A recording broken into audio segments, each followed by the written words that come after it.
Good? Check, check, check.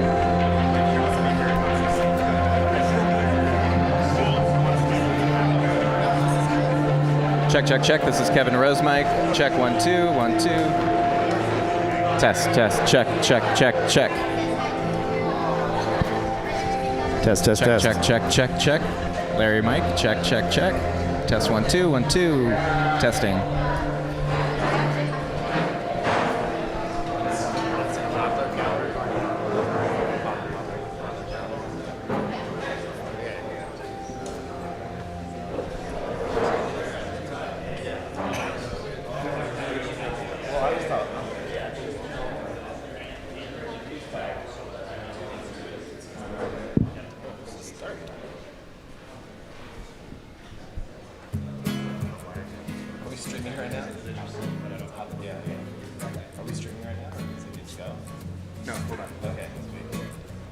You never know when you're live. I'm like, are we live right now? Like, just one sec.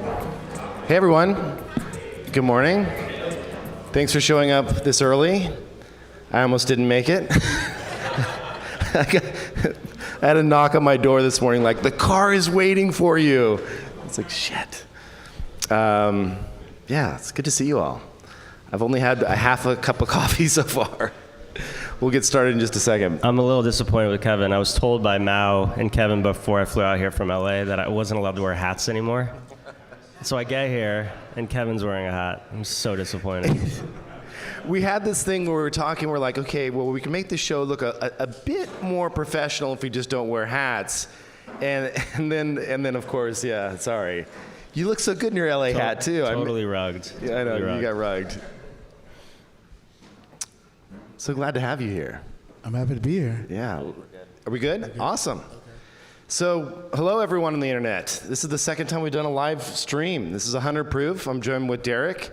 So awesome that you're joining us for the very first time meeting. Yes. Do you want to take a moment and explain to the audience who you are and kind of what your background is? Yeah. So my name is Larry Ossei-Mensah. I'm a curator. My background is in marketing, advertising, but I've been curating since 2008, and I've been super excited about what's been happening in the Web3 space. We were talking earlier, Chris Lyons over at Andreessen's been super instrumental in my education. Matt Kane, Marco Brambilla. And so really just been trying to identify ways to kind of bridge the, physical traditional art world and what's happening in the Web3 space. And not just necessarily making art, but we were talking earlier about Nina Chanel Abney and her project Goda and what she's been able to do, not only launching the NFT, but using it as a tool to engage our audience and bring, folks who normally wouldn't go to the museum to museums. So, for me, it's an exciting space because it's continuously growing, it's evolving. I'm learning, we're figuring it out, you're breaking things, putting it back together. And I think this year has been really beautiful to just see how much more organic the Web3 community is integrated into the Art Basel experience. I know last year a lot of people complained that, it was an NFT conference. But I think it's one of those things where you take, you dip your toe in, you figure it out, and it's been really great to kind of participate in conversations like this, see artists, friends who are putting their digital projects out there, learning about 9DCC, so it's been great. So for me, it's just as a curator, learning, observing, and then figuring out how do I collaborate with artists, creatives, to then create exhibitions and different projects. Go ahead. I was just going to say, we had a chance to catch up just before the show started about 30 minutes ago. And something that struck me was your path into contemporary art and your unique skill set that you brought to the table that allowed you to kind of come through into the industry in I would call it maybe an orthogonal or adjacent way than most people come into contemporary art.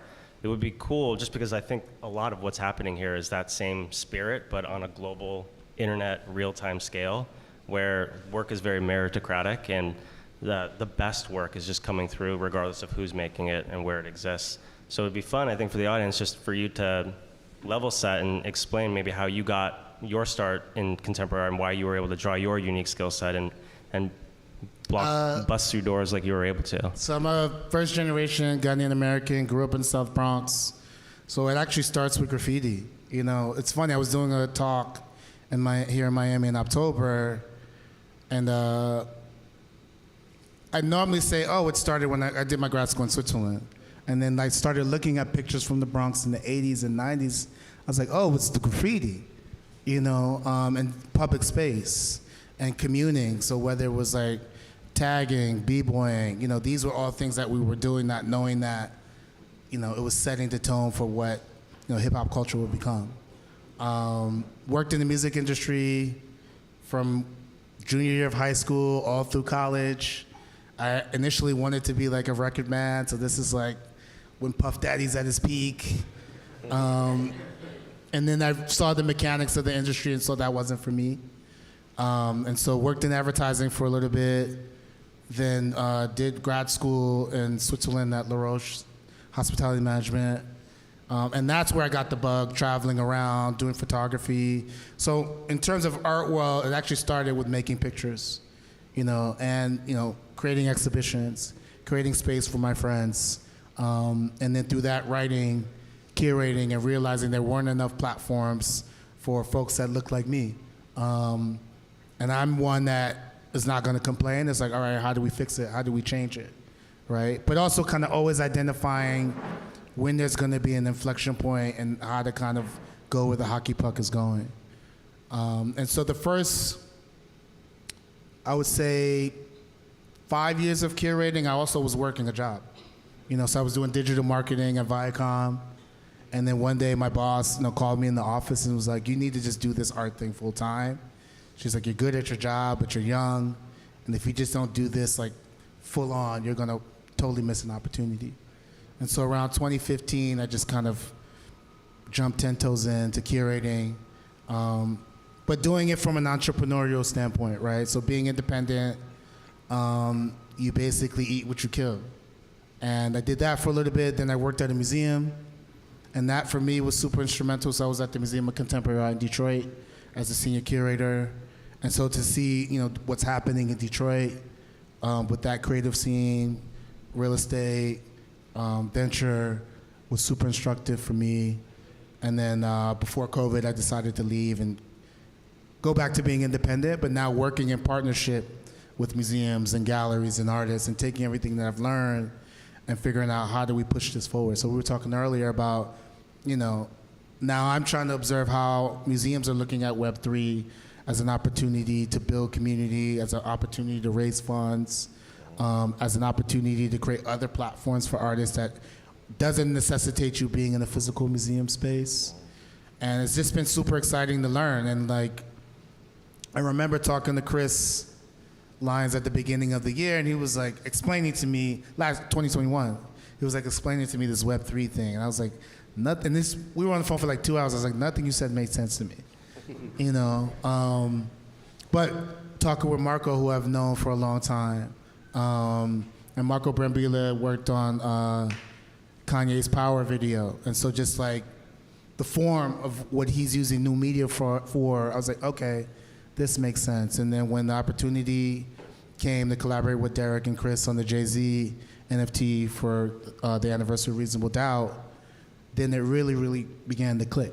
So I think, you know, having those aha moments and trying to share it with other colleagues, some are resistant to it, some are open to it. That's also been exciting, and I think, you know, creating these kind of cross sections of spaces, I think is super important.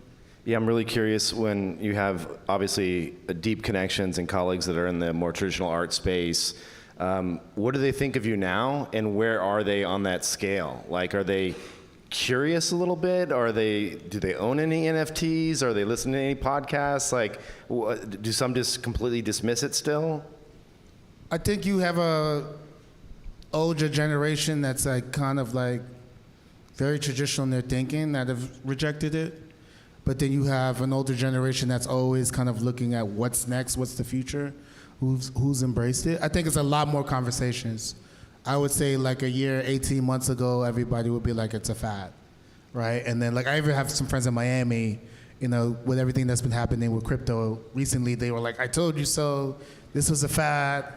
And I was like, it's an ebb and flow like everything. You know, like you have that in the traditional art world where you have an artist who's super hot, they could be selling for $1 million, and then the taste and the interest shift, and they can't give away an artwork, right? So I think it's part of the journey, right? And we're looking at something that is personally transformative and transforming our society and transforming how we connect, transforming how we create and express. And so it's been a mixed bag, but it's always nice to like talk to friends and they'll be like, what's that podcast that you posted on Instagram?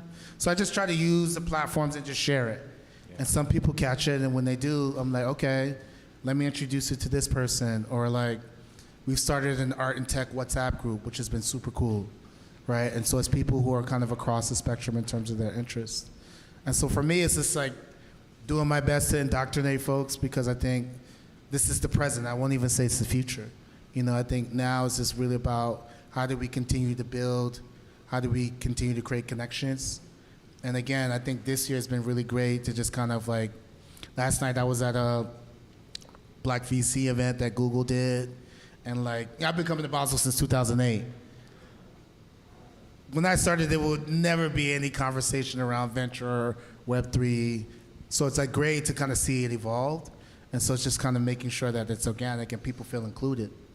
You know, I think that's the most important part. Yeah, this is so fascinating. And I think it was Mao or Eli, someone sent me your interview you did with the New York Times a few years ago. And so I had a chance to go through that. And you have this great response in there about how you find or source really great art and like great work. And I'm curious, have you thought at all about what that might look like in Web3? Like where these artists may be coming from, what they may look like, and where you can kind of take that same curatorial edge you had, finding and discovering really great talent that maybe was being looked over the last few decades, and bringing that same lens into this space. Yeah, so for me, it's always going to be word of mouth from other artists, right? Because if you're an artist, I feel like you're going to be, you're going to critique another creative way more rigorously than I can ever do, because I'm not making this work, right? So I start with artists. I try to see what they're excited about. You know, I've built my career on, identifying emerging artists and then helping them like grow. So like if you go to the main fair, particularly like UBS Lounge, most of those artists that are in there, they're artists that I've collaborated with, I've helped. But I think that's also what's been really great about this space is that like, I remember I was, I don't even remember what it is anymore, not Twitter Spaces, what's the other thing? Another question? No, the other platform. Clubhouse? Clubhouse. Yeah. Which was like our savior during COVID, and now it's just kind of like, back burner thing. But listening to a Clubhouse, and you had like a creative who was from Panama, who like I never really would be aware of unless I really was kind of going down the rabbit hole. And them really having an opportunity not only to create, but to earn funds in perpetuity and change the whole trajectory of not only their life, but their family, right, and other creatives. Because I think for me, I travel a lot as much as I can to meet artists. And when you're in spaces that aren't not necessarily artistic zones or nodes, it's challenging to get people to pay attention to what you're doing. And I think to be able to use, Discord, Twitter Spaces, Instagram, whatever different tools are available to build community and get the word out, for me has been fascinating. And I think it's kind of a godsend. And so I'm always trying to pay attention to see what people are doing. Not only, for stuff that I want to collect personally, but trying to identify opportunities to collaborate with artists. So I think, Web3 definitely will be an equalizer for a lot of folks who are not necessarily in, North America or in Europe. So it's been really great to see what's happening in South America, parts of Asia, Africa. So yeah, I mean, for me, it's just always trying to just stay ahead of the curve and then figure out how do you collaborate to introduce it to an audience that may not necessarily be initially receptive, but knowing in my heart and also just, through years of doing that, this actually could be a game changer. I'm curious when you speak about finding these new artists, these up-and-coming artists, these emerging artists. You said you talk to other artists to get kind of like their opinion. They might point you in the right direction. When you meet that artist, are there certain personality traits that you look for, like, in terms of their ability to promote themselves? Like, how do you think that has an impact in today's world, and how does it apply to Web3? Yeah, so last night I was talking to an artist, and I was just like, you got to be your number one fan, right? I think for me, coming to this, more from a business point of view, I look at them all as entrepreneurs, if you truly embrace that understanding and that ideology. So I'm looking, because at some point, if an artist is telling me that this person is good, I know that they're talented creatively. But it's like, what does your work ethic look like? How are you promoting yourself? How are you being innovative in your promotion of your work? How are you building community? How are you galvanizing? And I think that's something that I understood early and really got excited about, just conversations that were happening on Twitter, and then starting different WhatsApp groups, and just looking at how are you able to, I guess, oscillate between the digital and the real world, right? Because I think if you have the capacity to do that, then you'll definitely be able to kind of garner attention, support, collectors. And I think what's been fascinating about Web3 is that, and this is something Matt Cain and Federico Salome taught me, that it's really the relationship with the collectors and the community who dictates, who's going to rise up. As opposed to the traditional art world, it's like a handful of people, I probably am included in that, who say this is going to be the thing, right? And that a lot of times omits a lot of other people who may not have the relationships but have the work ethic, right? So I'm always trying to figure out who is like the underdog, who's just putting in the work, right? Because also it's a reminder of why I do this, right? Because like you do it long enough, you look at enough art, you can get jaded, and then you find that one young artist who's like doing this crazy project, and you're like, how are they doing it with like $0, no resources, but all sweat and heart? And those are the projects that I want to support. When you see NFT artists that are dropping new works, this is one that's always a head scratcher for me. How do you figure out, and how do you help them understand what the right cadence is for pushing out new work? How much art needs to get out there to where you have a decent collector base, but also at the same time, just don't flood the market? Like, do you think about cadence and release schedule? Yeah, I mean, it's no different than like if you're making a painting, right? Thinking about how you can work serially, right?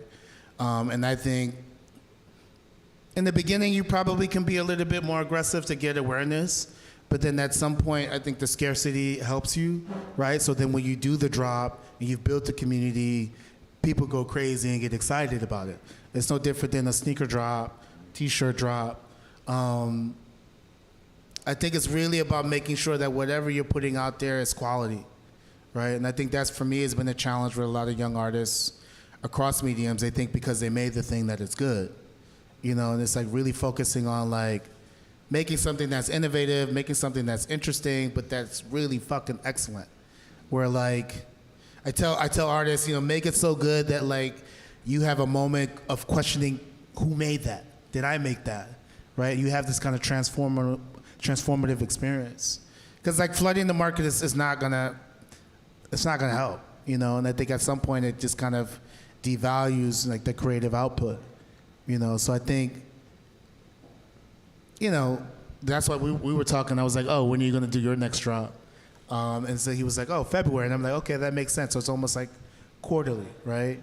And it's also, I think, how creative you can be to feed the community without necessarily just putting out like a piece of artwork. Are there other ways, whether it's like posters or like what I love about the Web3 space is like, you've evolved the meetup into something that's actually more interesting and tangible, and you really want to connect, where like before it was like people were like, oh, I worked at this place, I work on this project, and you just get a card. I think here it's really about deeper connection and relationships. And I think if you keep community at the forefront and quality of output at the forefront, I think you're going to be fine. I know we've only got you for a couple more minutes, but wanted to ask you, what are you collecting in NFT land? Like, who are some of your favorite artists? Like, are the ones that you've yet to collect? So Nina Chanel, obviously, with her drop with Goda, Todd James, who just did a drop. I missed out on so many things, to be honest, and I think that's also like what has accelerated like my interest in really kind of figuring this out, because like I remember when Chris was telling me about like apes, I could have got one. I was like, why am I gonna spend this money on this like thing? You know, squiggles, doodles, all these things. Like, so I think part of what's catalyzed like my interest and what I'm trying to like figure out what I want to support is FOMO. You know, FOMO's real. I mean, it's not a great reason, but it's an honest reason, right? Because like I wasn't sure what was happening, and also it was like moving very, very fast, right? And I was talking to, you know, a lot of, you know, OGs in the game who were kind of really helping like move the chess pieces, but I would talk to them and they would just, you know, I remember I had a conversation with Guy Osiri, me and Hank Willis Thomas, and I was just like, my brain was just fried, right? There's times when it moves so fast, it's like you don't know if you're being like the fool for aping, like jumping into something. Yeah. Like crypto dick butts was trending like 2 months ago. Yeah. And I was like, literally, I was like, do I buy one of these? Like, do you own any, by the way? I don't own any CDBs. Okay. I think G does. G owns a whole bunch. Yeah, and it's like, yeah, and the thing is like, you know, me, I think, because my knowledge was like kind of base level, I was like very like careful. I was like, okay, well, where's the gap, you know? So I saw that, okay, let me support projects by women creators. Let me support projects by folks of color, right? Because that's kind of just inherent in how I think in terms of my practice. Because like, you know, a friend will be like, hey, this thing's about to blow up, get on the white list. I get excited. Like I think about atom bombs, I bought a bunch of those. And they were like, yeah, this is gonna be the thing. And then it comes, and I'm like, okay, I thought, you know, this was my get rich moment. And it didn't happen. But what I love about what Bobby Hundreds have done, they've really used it as a way to kind of like further activate the community. You know, so if you believe in what the Hundreds is doing, when they do drops, when they do events, I think they're probably one of the better examples of an entity who's used Web3 as a tool to kind of move things forward, right? And so I think I've had to learn to not be greedy, right? And not think about this as a money play, because it's not that, right? It's about supporting creatives, it's about being part of a community, and it's about supporting ideas, right? Ideas that you feel like really can revolutionize the way we talk, communicate, engage. But I also know to listen to the folks who are like, you know, the whisperers. So if there are any projects out there you guys think I should be checking out. This is an alpha show. My wallet's full of cash, so let me know. I think we got time for one more question while we have you. Just listening to you riff, it's very clear, I think, to both of us that you firmly have one foot in the traditional contemporary art world and the lens by which you've viewed work historically, but you also definitely are a spiritual embodiment of like everything that's happening in Web3. Like you get it. And so seeing both sides of that, if you were to come up with one thing that you wish each side knew about the other, what would that be? That we're both striving for the same things. We're both striving to support creatives. We're both striving to make our world a better place. I know that sounds kumbaya, but because I believe that artists, regardless of mediums, they help us see better. They help us question things, like particularly in times like now where it's super turbulent, right?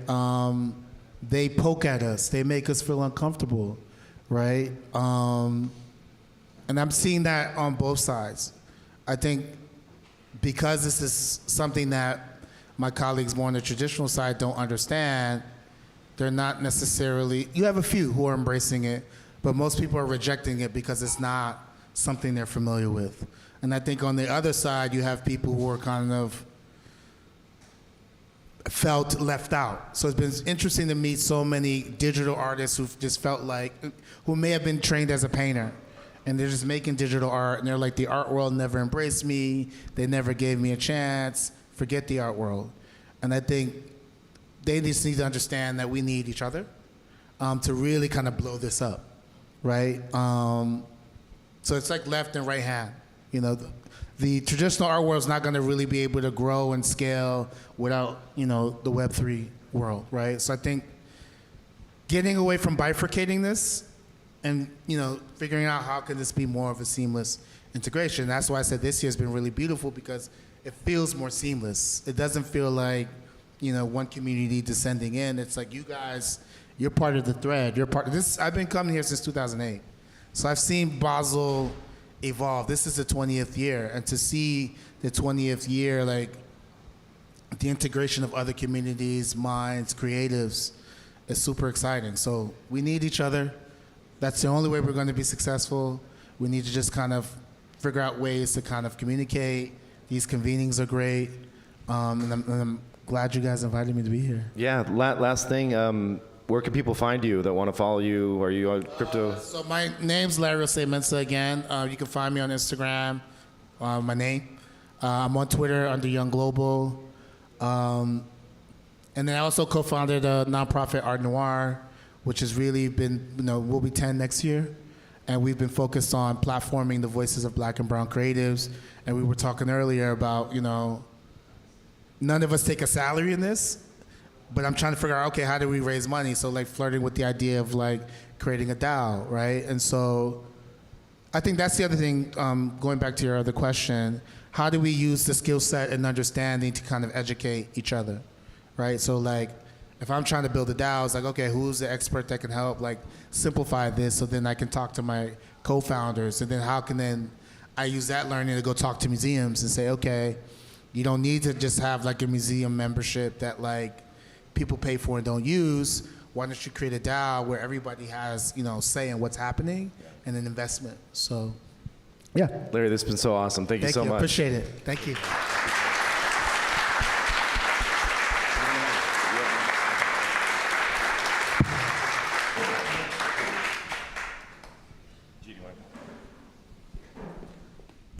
G Money, everybody.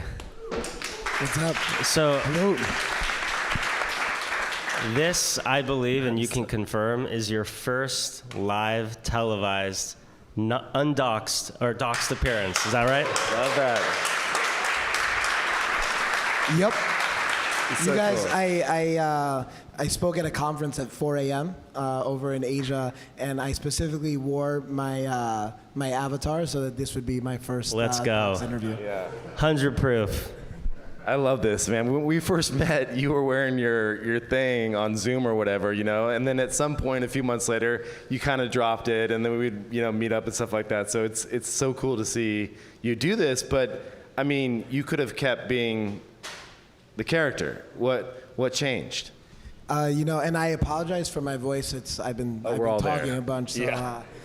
but yeah, you know, it is where I've been. You know, whenever you go to these events, there's, you know, a lot of people that want to meet up, that want to take a picture, and I will say, like, the fact that I went 2 years without getting doxxed was, I think, pretty impressive. That people, even people that took pictures that knew who I was, like, I think only one photo like ever really got posted online.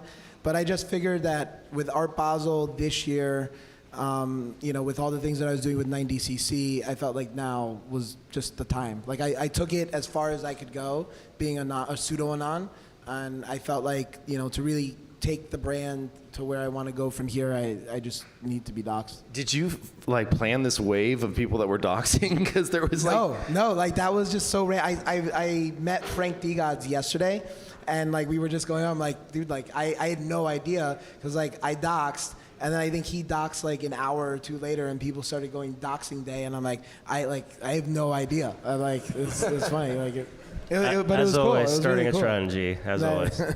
But it was really cool because it's, I know he's here in Art Basel too, and they have their thing, and it becomes cumbersome to kind of walk around with like a mask over your face, and especially when it's so hot out. But yeah, I mean, it's been cool, and I like being. I haven't been catcalled yet as I've been walking down the street, so I'm like, what the fuck? But it's been good. Let's. You've obviously had this big launch happen at Art Basel. I've seen the shirts everywhere. People are posting about it. The networked product is live with the collaboration with Snowfro. Can you just, for the audience, explain what's going down here and talk about the construction of the piece, how long you've been putting it together, what it was like to do it, and what the output actually is? Yeah, all right. So much to unpack there. I've been working on it for a while. Snowfro is a good friend. He's actually the person that red-pilled me on CryptoPunks. When I minted a ton of squiggles, he was like, dude, what are you doing? Stop wasting your money. Buy a CryptoPunk. Like, literally, that's what that convo started off like. And, we've been friends ever since then. And, early last year, I already knew what I was going to be doing with 90cc and what I wanted to do. And I was like, I'd love to do something together with regards to clothing and physical product and some sort of collab. And he was like, dude, like, I've been thinking about this forever. Generative physical clothing, like, that's the future. On demand. He's like, I've been thinking about this since 2017. And I'm like, all right, like, I love this. Like, let's figure something out. And then we ended up finalizing, all right, what would this look like? Where would we do it? How would we do it? In late August. And since then, we've been like heads down on building it. And it's funny because I think the day after we were came to the handshake agreement, he started, he wrote this thing about, just the Art Blocks engine being used for a lot of generative projects and stuff like that. And he mentioned generative clothes, and I'm like, oh man, he's teasing it in plain sight. People in the Discord posted, he's like, when Snowfro collab? I'm like, no, there's no Snowfro collab. But we've been planning it ever since then. But I mean, the thing that I think is really cool about it is that it's an official squiggle variant, right? So the way the pop-up works is people walk into the space, they mint an NFT, that NFT gets generated. As soon as that's generated, we start fulfilling it in the back, right? So it's the idea, the concept is in the not so distant future, what does the world look like where you can walk in and you can buy a very unique piece of physical clothing, right? And so obviously the entire manufacturing process is nowhere near in the physical space what it can be in the digital space, where you're just limited by your imagination in the digital space. In the physical space, you have logistics and gravity that you have to worry about. So basically, as soon as you mint it, you hang out in this lounge. It's fulfilled. You can kind of see everything happening. It's almost like this white room environment where you see the image gets printed onto a shirt, then it's taken to the back where the NFT is actually linked to the physical shirt, which also acts as a proof of authenticity, and then it's packaged and brought out to the customer, and all fulfilled within 5 to 10 minutes. This is a look at the future, folks. So much to unpack there. I would say the first thing, just to really rubber stamp how cool this thing is, Snowfro is very protective about his algorithm, right? The squiggle. And what you're saying is he allowed you to use the exact same algorithm that was used for people to mint squiggles over the last 24 months for purposes of creating a 1 of 1 of X generative shirt through this 90cc drop, which is pretty cool shit. I feel so honored. And I guess I left that part out. That's probably one of the most important parts is it's the same exact algorithm with the same exact rarities that the Chromie squiggle has, right? But instead of a squiggly line output, it's a straight line out. It's literally this, right? And so it's been cool, just watching people, Seed Phrase actually walked in, mint number 8, probably minted the rarest one. I'm like, what the fuck? But it's been cool, as things go up on the screen, people in the lounge oh my God, that one's cool. It's been a great experience. Tell the story about how you thought it was broken at first. Yeah, so literally I take a picture of it and I send it to Snowfro, and the algo started off really hot. This was mint number 2. This is mint number 1. Snowfro got mint 0. And there were a couple, I think there were a couple ribs, there were a couple rares, and then Seed Phrase hits at mint number 8, and I'm we're oh man, is this thing hot? Like, where are the rarities? Like, maybe like we messed up on the rarity distribution. And like since then it's cooled down, but like right out the gate we were like pretty nervous of like, because like you really don't know, right? Like you don't know. It's like, so it's been cool. It's been fun not knowing what the rarities are, just like in any generative art piece, right? But really everyone walking out with a 1 of 1 of X, right? Yeah. In this case 1200, and it's been cool. Like really just seeing product out there in the wild all throughout Basel, not just at NFT events, but also at general Basel events, which has been cool, and just people representing the brand and the space and all that stuff. When I was at Marfa, people were coming up to me with your black shirt on, this one on, and it was like, scan it, like, yeah, because people wanted the provenance of you collecting their NFT, their POAP. So yeah, walk us through that. Like, what is your dream? Like, what's the thinking behind actually putting the NFC chip inside of the shirt? Like, what does that enable? Where do you see that going long term? Why is that an important piece of all of this? So I think there's 2 things that I'm really excited about putting the chip in there. One is that certificate of authenticity that I think, anybody that collects anything of value, like there's a significant amount of value attached to the certificate of authenticity, right? If you were to sell a pre-owned watch without the paperwork, it is worth significantly less than one with the paperwork. And so it's like, all right, how do you make it so that the certificate of authenticity travels with the actual physical product? Which is one, right? Which is, I think, super important. Like, we live in a world where, it's impossible to buy a Birkin bag, right? But you don't know how many Birkin bags exist. Like, as a consumer, I would like to know how many of these are in existence, because a lot of times they sell, like, companies will sell you on that idea of scarcity, but in reality, they're like, yeah, we're just pumping this out. Like, the biggest secret in all of the watch world is that nobody knows that Rolex makes over 1 million watches a year.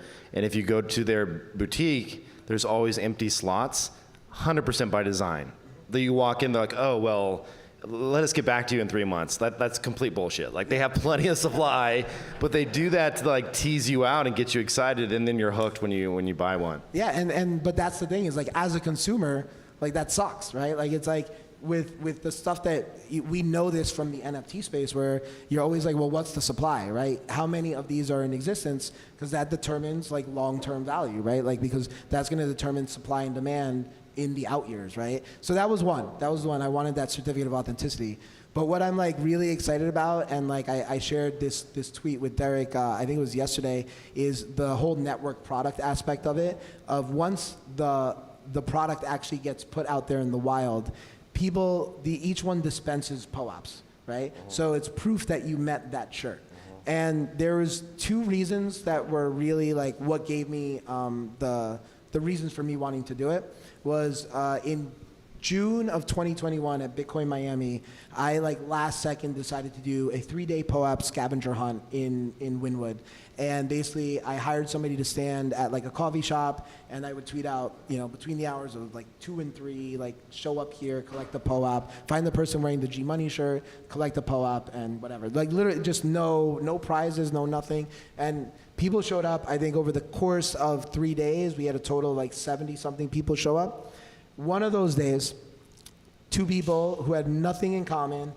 The only thing they had in common was that they both followed me and they both showed up to that place at the same time, and they started talking. They ended up starting a $35 million venture fund together and being like founding members of 2 DAOs. And that, like, I wasn't even there, right? Like, it was just 2 people that followed me, that showed up there, that started this business relationship and friendship just from showing up there. So I was like, all right, well, and this was like one of the first events where we opened up after COVID.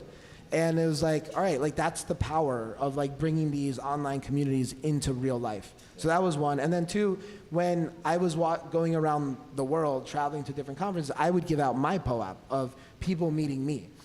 And that's what ultimately led to the allow list for Mint 1, which gave them a free mint, which traded as high as like 20 ETH or something. But like that, like to me is just like, all right, how do I empower the community and kind of scale myself and what I saw happen in real life and try to foster these connections of people, like creating an icebreaker moment, right? I'm curious, when you say creating that icebreaker moment, I've had this happen where I've scanned.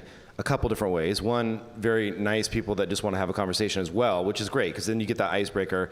And another that is like, just scan me, I'm going to go run and get another scan because I want to like play the game of getting as many scans. Is there an integration in any type of software or app that is more than just a scan that sparks that conversation, a prompt, something that you can do socially between those two people to create a little bit more depth? You're saying like from a digital perspective? Yeah, meaning if like I scan you, I have to do one step further in terms of engaging with that person rather than just playing a game and running off to scan the next shirt. Like if you thought... So, I mean, I have been thinking about it. Like a lot of these ideas is like the gamification of in real life connections and then bringing that online, which I find really intriguing. And it's like, this is our first, like basically what we're doing for anybody that's in Miami is if you see anybody wearing a 90cc shirt, the person that collects the most POAPs from unique shirts wins a free iteration 1 shirt by Sunday night, and the person that distributes the most also wins a shirt. And so, Oh, interesting. so this is like our first like mass gamification event, like at a real life event. And right? you can also hide, you could do, I'm just throwing out random Yeah. ideas. Yeah. You could hide an NFT in a shirt in that you just have to go and meet people and one would get revealed in real time. Or make one and like you super valuable, right? And well, you wouldn't even know you're carrying it around. Exactly. And then if someone come up and scanned you, that'd be a really fun way to kind of like do drops. There's like infinite possibilities for things. So for instance, like the way the verification works is it's pull tech, right? So when you have the shirt, whoever has physical possession of the shirt can pull the certificate of authenticity. In the case for this drop is the actual generative piece, the NFT piece, into their wallet, right? But right now there's no locking mechanism, right? So you can come up and you can pull my NFT into your wallet, and then like I can go home and be like, oh, Kevin pulled it into his wallet. All right, I still have possession of the shirt. I can then pull it into my wallet. Now, has anyone tried to like sneak a people, shit when they're not looking? Snowfro, when we started doing this, he's like, I'm gonna go around stealing people's NFTs and playing with my wallet. I'm like, I think people would be pretty happy to see the provenance of their NFTs show up in Snowfro's wallet and then back in there. So like, I think there's like a lot of interesting, cool things of gamification. I wanted to keep this first activation really broad because I wanted to see how people interact with the tech without any incentivization, and then really be like, okay, well, what if we did this and what if we did that? But to your point is like, I've already had conversations like, all right, well, how do we take this to the next step, right? Where it's like, okay, we connected in real life. Maybe we spoke for 2 minutes, right? 3 minutes, not even, but we both had to go to other things. How can we follow up without me being like, oh, what's the best way to connect with you? Give me your phone number, or Telegram, or whatever, Twitter, for us to like get that connection. And then it'd be like, oh, well, this person collected your POAP, so they actually know who you actually did meet them, so you're probably more likely to respond to them, right? Man, okay, so I think this is so awesome. The really cool thing that I think has not yet really been played with Web3 is how social this technology really is. This is a very network technology.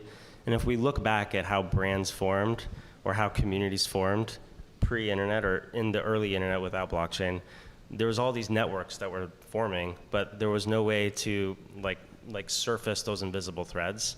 I think what 90cc is playing with is this idea that you can now surface these invisible threads for the first time ever using things like POAP and IYK and NFC chips and blockchains to be able to create like a mapping of how like these communities are forming in real time. And when you have a provable mapping of how a community is formed, to Kevin's point, that design space gets really fucking cool. Like there's all sorts of things you can pull out of that. It could be gamification. Yeah. So anyway. It's this idea that this has been around for a long time, where I remember when I was talking to Dennis Crowley from Foursquare way back in the day, it's this idea of dark data, like data that is being created that is human physical data that's never being captured anywhere. Like we're all here. Like that's real data, but it's just not captured anywhere, Totally. right? When Foursquare would capture that. So like to that point, right? We teamed up with Token Proof on Monday, and I'm not sure if people realize this, but basically any token proof event where you have to show a ticket to get into that event, if you're wearing the shirt, you can then scan the shirt within 10 minutes of walking into the event, and then you get credit in like the 90cc ecosystem for wearing that shirt to the event, right? So to your point is like you're capturing that data that's like, you know, I don't know where people wear Supreme to. I have a guess of where they wear it, but I don't know exactly where they wear it. And so what does that look like when we finally start being able to capture that data without infringing on people's privacy, right? Without being like, you were exact at this geolocation at this time for this amount of period, where it's like, okay, you give that information up because you want to get credit within the ecosystem. It's opt-in. And it's opt-in, and that becomes incredibly powerful. I'm really curious, we had to wrap up here in a couple minutes, but where do you sit in the stack of creation? Meaning, you're doing physicals, you got shirts, you're putting chips in there, you're trying to compress the time from a mint to an actual physical in your hands. That is, a doable thing right now with t-shirts. Do you think you sit and you innovate on the manufacturing side as well, to where 5 years from now, we walk in one of your events and it's with sneakers, and I get a custom sneaker when I walk out because you've come up with a new manufacturing process? Or do you power other brands? So we walk into a Louis Vuitton and we get a custom bag via your technology. Are you a software layer? Are you a hardware layer? Are you both? What are you going to do there? The way I look at it is, when I look at crypto in general, I think a lot of people are building on the protocol layer.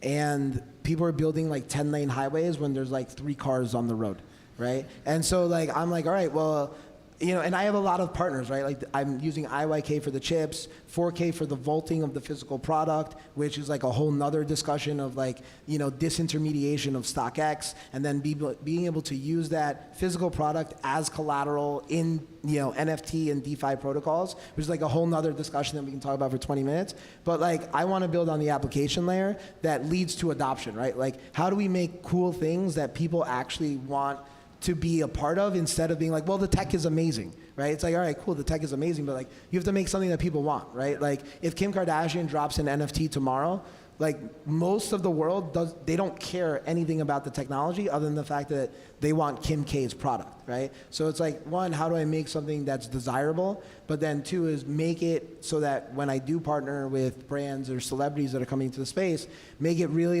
as low risk as you possibly can for them, so they're not worried about getting stuck with this massive NFT community or being associated with something that's a rug or whatever have you, right? And I think because there's a big opportunity in that bridge of building on that application layer, utilizing all these different protocols to build cool things. So awesome. I'm just in awe by what you've created, so thank you so much for being here. I want to thank you, because it was in January of this year, you were gracious enough to hop on a call with me when I was initially laying down the groundwork for Admit One, and you gave me some really good advice, and I'm forever grateful for that, and I love everything that you've built here, that you've been doing, so for sure. Appreciate it. Thank you, sir. Derek, Derek's a no-brainer. All right.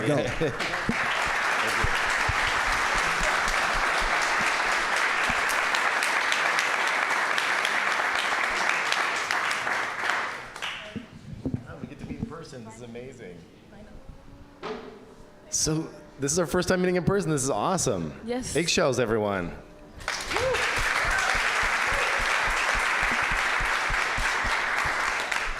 I saw you briefly last night.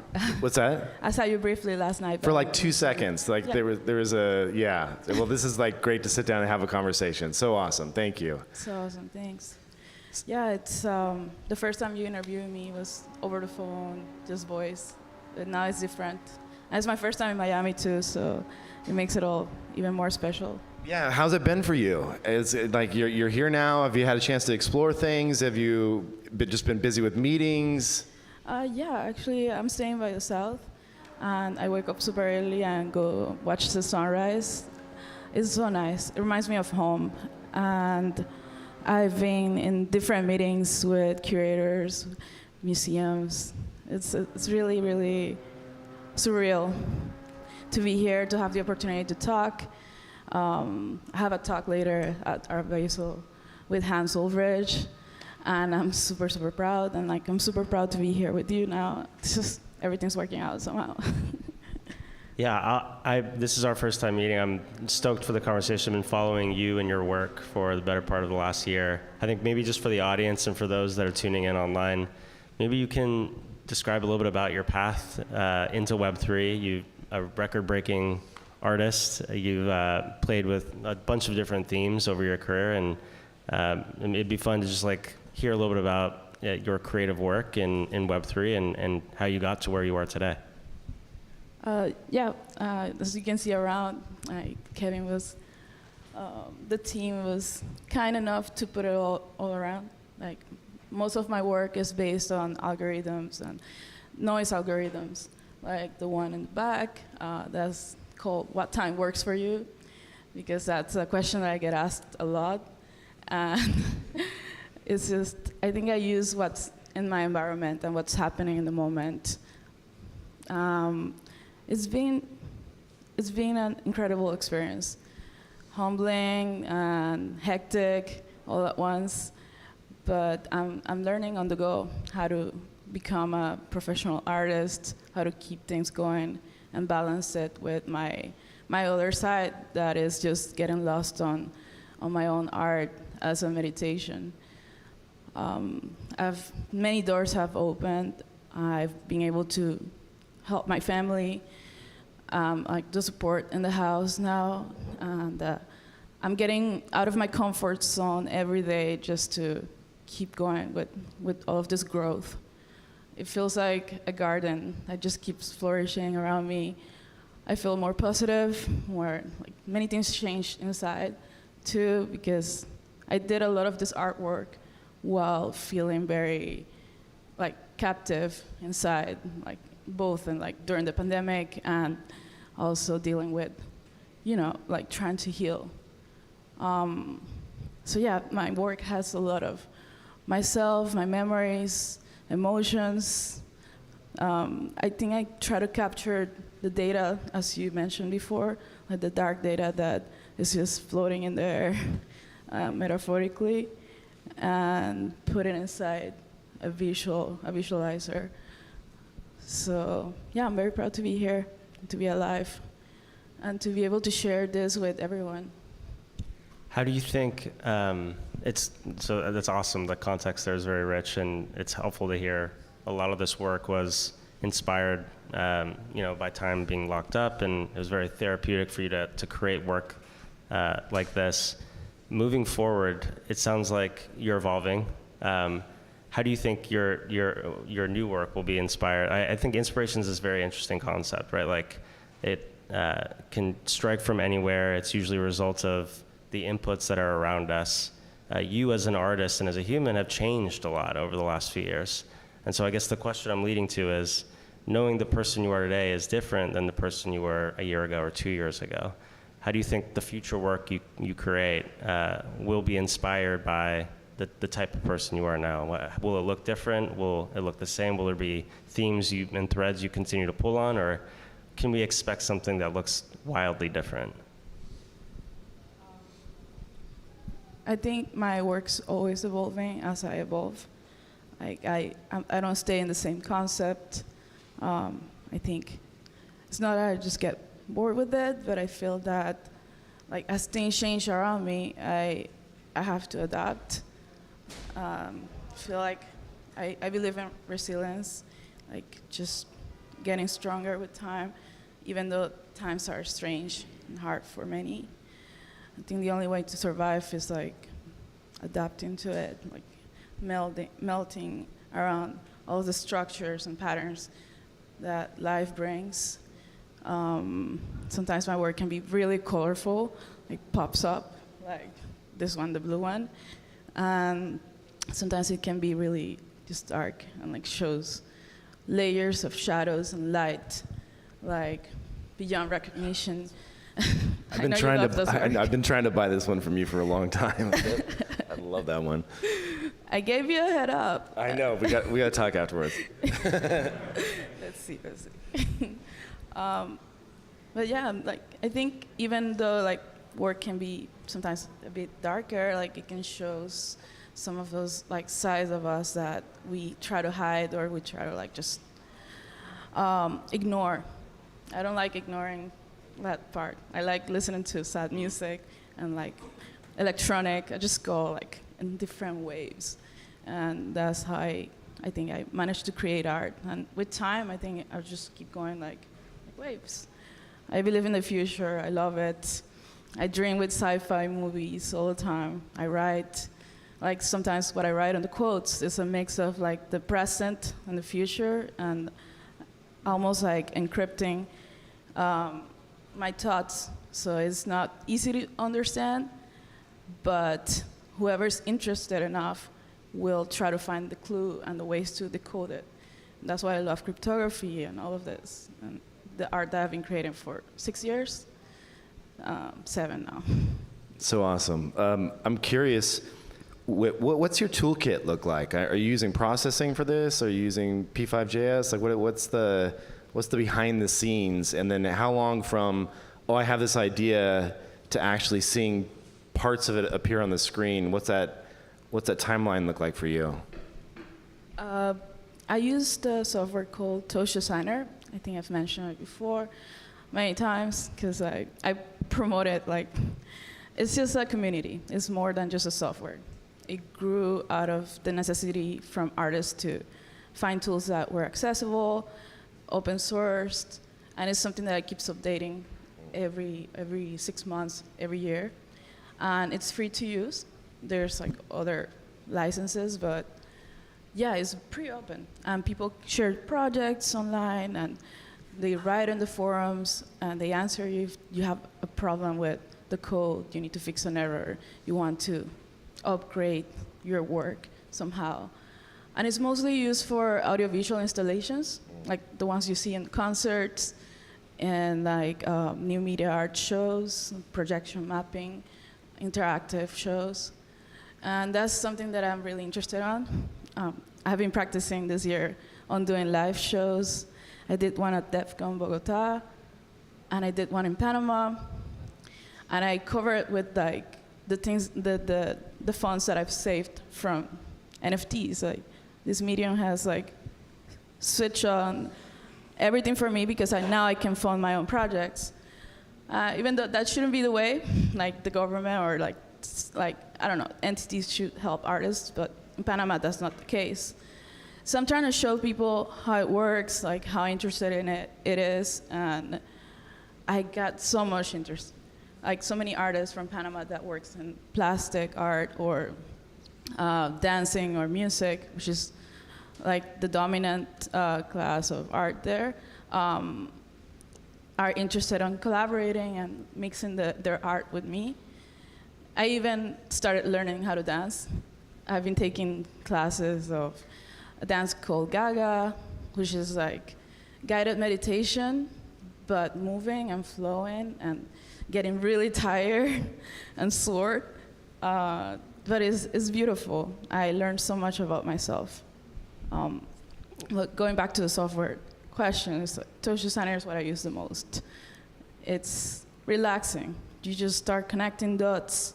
It's a visual programming language, so you can see what's going on in each operator or each box that connects with each other and has all of these operations running in real time. So it's not like you can modify things and see what's happening and even project it in live for other people, and they can see what's happening live, which is what's beautiful about generative art. It's like magical. And people get like, wow, how do you do this? Like, you can see it there. And that's like, I think this is the beauty of it. What's super cool, it's awesome to hear that you're exploring all of these different mediums, right? Like dance was one that stuck out to me just now, which I think is super interesting, as is like the liveness of these shows that you're describing. What I've thought a lot about is like the ephemerality of like some very like specific categories of art. So with painting or music, there was always like something tangible that artists could sell to consumers of that stuff. It's difficult when we're talking about like a live experience or dance. Like, what is the output? It's very ephemeral in a way that like other art forms aren't in mediums. I guess, have you thought at all about, now that you're starting to explore some of these other modalities, how you might be able to pull some of these things in a way that allows you to like have a sellable output or a thing that can be an object that can be produced for consumption on a blockchain? Or is it really more just to expand your lens as an artist and how you think about making art? Now that you mention it, I was talking to the Uber driver. He was from Colombia, And I was explaining him how my art works.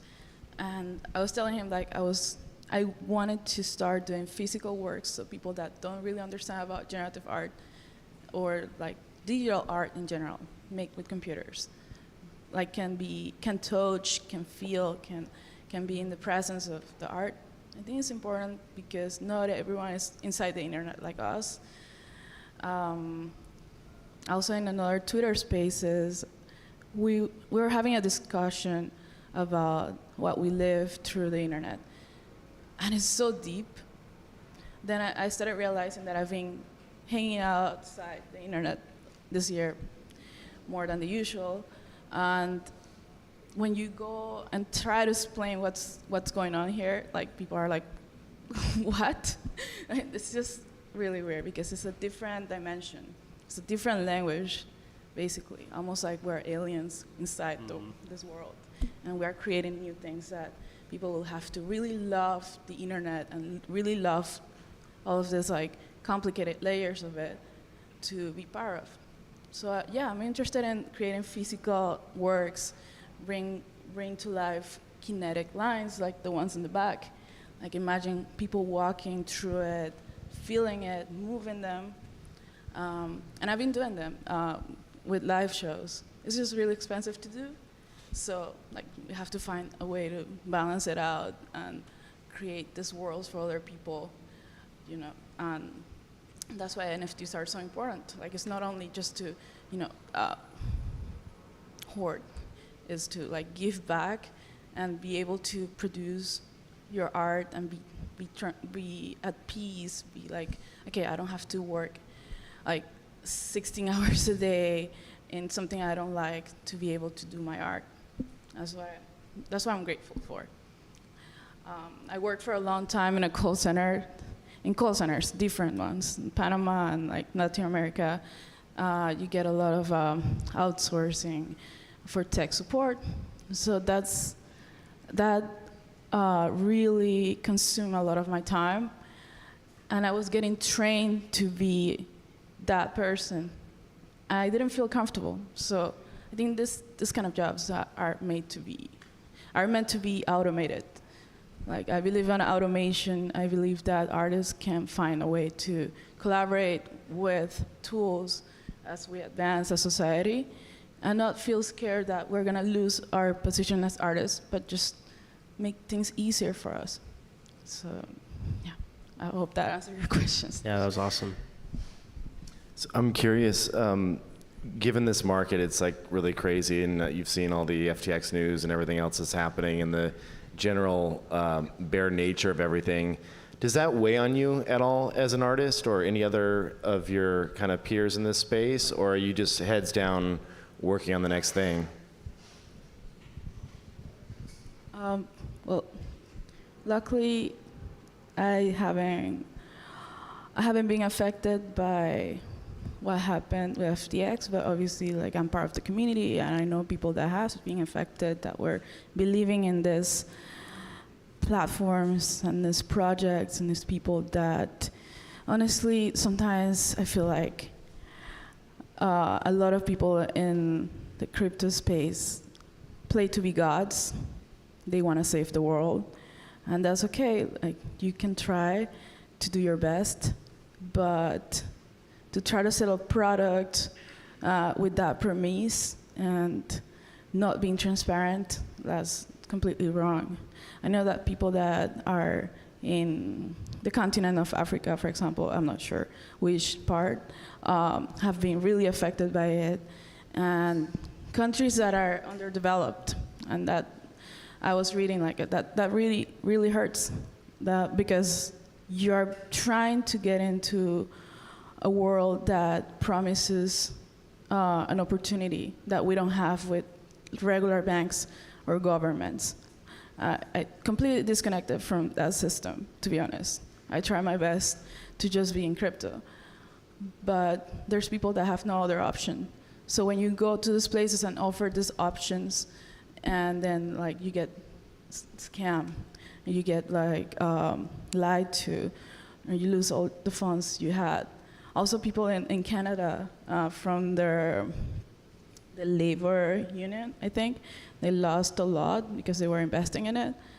Yeah, I think this is just really messed up. I hope we find ways to raise funds and try to give back to these communities that lost so much. And I know it's a lot, but I mean, there's a sector in crypto and NFTs that have been trying to raise funds for projects that have global impact.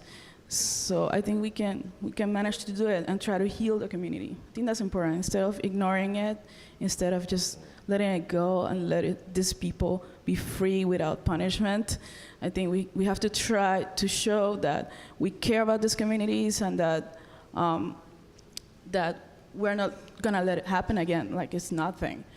Like imagine this person just gets a bunch of investment again to create another project, and people that are not aware, that don't read enough, or maybe they don't have access to the internet, fall again. It's I think that's something we have to avoid as leaders in the space. Lastly, what's on the horizon for you as an artist? Like, what do the next 6 months to a year look like in terms of what you plan to release, shows, anything that you have any firm dates on right now? I think I'm gonna have to focus on my solo show, like from now on, because this whole year has been about other people's projects and shows, but I got the opportunity with one of my collectors to be part of a show in New York, and I'm planning to have it in end of spring. I wanted to have it in Panama. I'm gonna have it too. The Museum of the Canal, the Panama Canal, offered me the opportunity to use any installations I wanted to do this. Honestly, sometimes I feel like I have a lot of weight on my shoulders in Panama because I'm the only one doing this. I've tried to help others do it, but it takes years to create that culture and the system that allows them to do it. But I believe that if I can continue showing the example that crypto art and generative art can be part of the art culture in Panama, I think there's going to be more artists coming and having the same opportunities as I have. But yeah, these are my plans for next year. Solo show in New York and in Panama. I would say that anyone that hasn't listened to our podcast should definitely go back and listen to it, because your story is just so heartwarming, and it's so clear to me that aside from being just a phenomenal artist, you also have a huge heart, and you've always tried to lift up those around you in your community, your family. You always talk about how you were able to lift up your family, have them do less work, and just like so the philanthropic side of the things that you do is just very impressive. So thank you so much for that, and thank you for joining us today. Thank you. It's an honor. Those are the things that keeps my feet on earth with all of this pumping.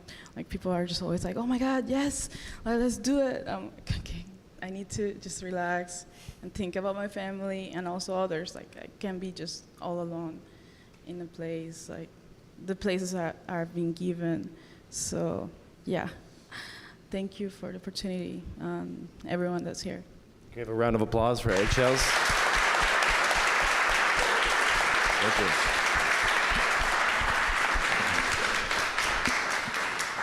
And lastly, before we wrap things up, we'll want to check in with you and see if there's anything else to chat about. But also, we've been really lucky to have this awesome venue and be over here at the Hodler Gallery with their brand new opening. This is the very first event. This is awesome. We're 2 for 2 now. But we did Glitch Gallery, your it's gallery. True. The last live 100 proof we did was at Glitch's opening. Now we're doing it again. If anyone's got a gallery out there in the world, Yeah. give us a ring. We are. It's kind of our thing now. We just travel around open galleries. Any last comments before we go? Like, how have things been for you? Everything's been awesome. I haven't even seen you. This is the first time we've been in so many different places. It's been insane. We've been on the road for 3 weeks at this point, 4 weeks. Mexico City. I was in Miami 3 or 4 weeks ago. Then Marfa for the opening, which was amazing. The Art Blocks crew killed it. Then Bright Moments in Mexico City, which was phenomenal. So good. And then now out here, and it's just been, it feels like this whole space has kind of been immune to what's been going on out there in Web3, and I've never felt more invigorated or electrified with this space and the people in this space and the communities that are forming here. So I continue to be enthusiastic about what everyone's doing here and where this space is headed. Yeah, absolutely. So again, a big thanks to Hodler Gallery. Please come out here and check it out if you're ever out here in Miami. This is a brand new opening. It's a beautiful space, as you can see. We'll get some other shots to splice into the video as well. And thank you all for coming. Woo!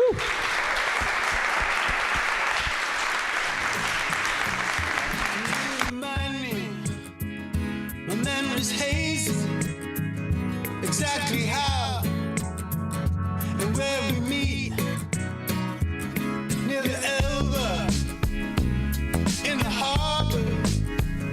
You lost your purse, I lost my key.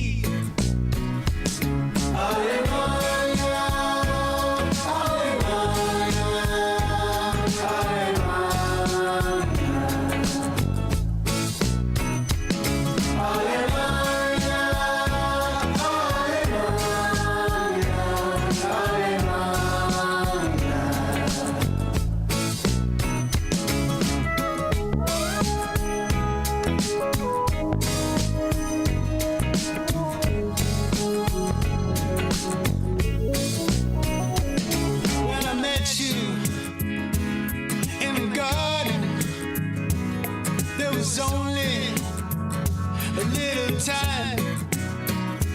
So you showed me what you made of.